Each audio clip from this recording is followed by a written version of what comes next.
Subtitle: Welcome to an intense duel. That guy's down in seconds from a cool kick. Sal Shangjai, grating teeth, lifts the kid, planning a knockout punch so he won't rise again. Lai Jeezy casually picked up the backpack, glanced at the crowd. Their horror-stricken faces were as if seeing an alien, astonishing yet composed, as people fled, thinking him some superhuman. Just as Lai Jeezy was about to walk away, Jang Yoonki excitedly called him back, exclaiming, "You really are the legendary hero." He apologized for the prior misunderstanding, then shifted to, if the school learns of this fight, we're in big trouble. Lai Jeezy might be hiding from society now, and Jang Yoonki mysteriously dropped a bone-chilling fact he had it all recorded. He tentatively asked Lai Jeezy for help if needed.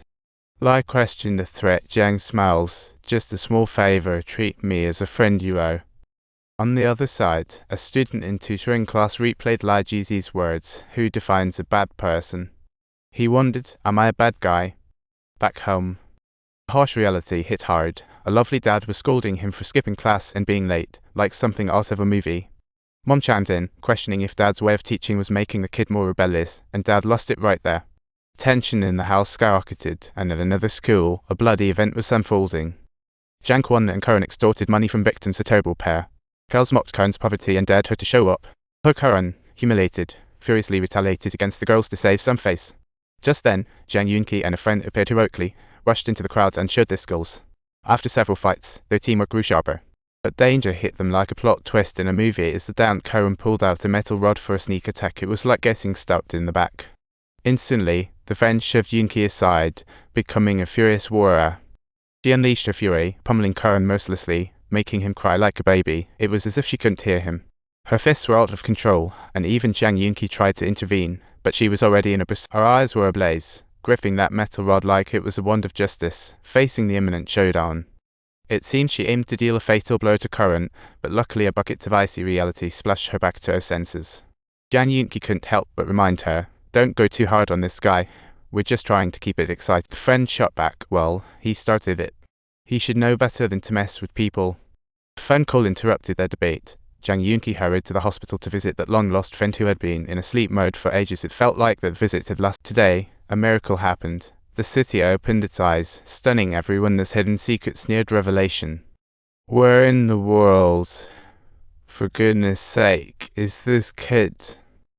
Online, the news about the school bully was going viral, sparking heated discussions, with some asking for a clean-up in their own schools.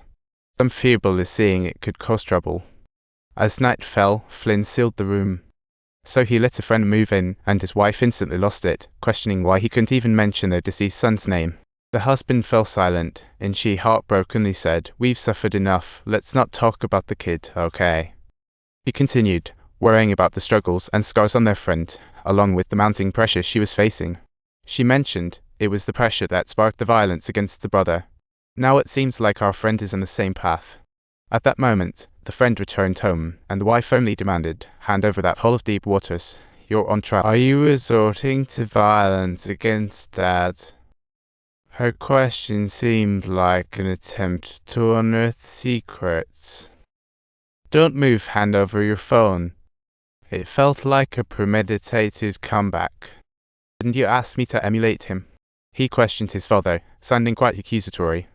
The headphones once played a line, "To go to a place without Dad," as if exposing deep-seated secrets.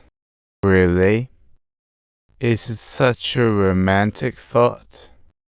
But even up until now, do you still feel that way? The previously gleaming-eyed father asked coldly, "Are you implying I killed him? Do you really want me to turn into someone like your brother?" At that moment, the rift between father and son cracked like a thunder. "Look, see? Mom is just like this too. Mommy. Dad, father, how could you have killed him?" Just that line was like a boulder dropping into a calm lake. This revelation laid bare the roots of their family tragedy. The next day, Lai Jeezy and Jang Yoonki continued their justice quest, targeting the bullies at Daenan High. However, Yoonki started noticing that the more brutal their approach, the more things were spiraling out of control. He reminded his companion, "We can't let it spiral like it did last time. We must be different from the bad guys." But for the past, the line of difference began to blur, with anger and vengeance intertwining, making it increasingly hard to distinguish. In the abandoned bar, they finally found their target, not expecting the enemy to be fully prepared for battle. "What's going on?" Pido approached, spotted Jiang Yunqi, and raised his phone to snap a photo. Are you trying to get revenge on us? Absolutely, oh. That little jerk, sighed Chen. A friend cuts loose amid chaos. Jiang Yunqi smashes glass to lead escape. Pido was furious, leading his crew on the tight pursuit. Just as they were about to be caught, Kai Chengzhen zoomed in from the street corner. In a crucial moment, they successfully shook off their pursuers, temporarily escaping the danger. Their injured friend didn't dare go home. He had to ask Kai Chengzhen to take him in for a night. Kai reluctantly agreed, and the two started sharing their past and boxing dreams. What a heartwarming moment between friends.